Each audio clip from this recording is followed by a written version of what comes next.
बिस्मिल्लाहिर्रहमानिर्रहीम। अस्सलाम वालेकुम।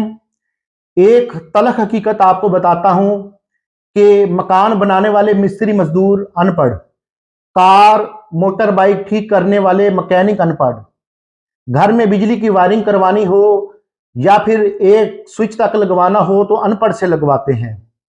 मकान रंग रोगन करवाना हो तो अनपढ़, घर के टीवी वॉशिंग मशीन इस्त्री खराब हो जाए और उसे ठीक करवाना हो तो मैकेनिक अनपढ़, शेव बाल कटवाने हो तो नाई अनपढ़, शादी ब्याह में देगे खाने पकवाने वाले पकवान सेंटर वाले अनपढ़, कार कोच ट्रक का ड्राइवर अनपढ़, घर में कोई भी काम करने वाला मुलाजिम अनपढ़, गोश्त सब्जी फ्रूट जूते कपड़े कुछ भी लेने जाते हैं तो दुकानदार अनपढ़, गाय या भैंसों का दूध लेने जाते हैं तो उनको पालने वाले भी अनपढ़, अगर हम होटल में खाना खाने या चाय पीने जाते हैं तो वहां पर काम करने वालों की तादाद अनपढ़।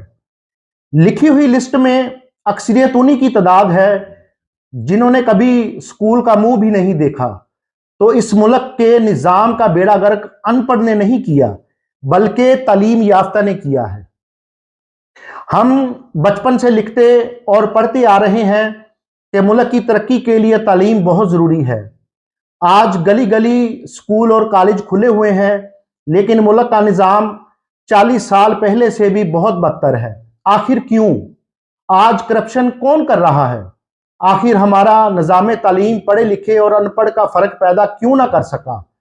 और आखिर वो कौन सा इल्म था जिसके बारे में हमारे प्यारे नबी हजरत मोहम्मद सल्लल्लाहु अलैहि वसल्लम ने फरमाया था कि इल्म हासिल करो माँ की गोद से लेकर कब्र तक।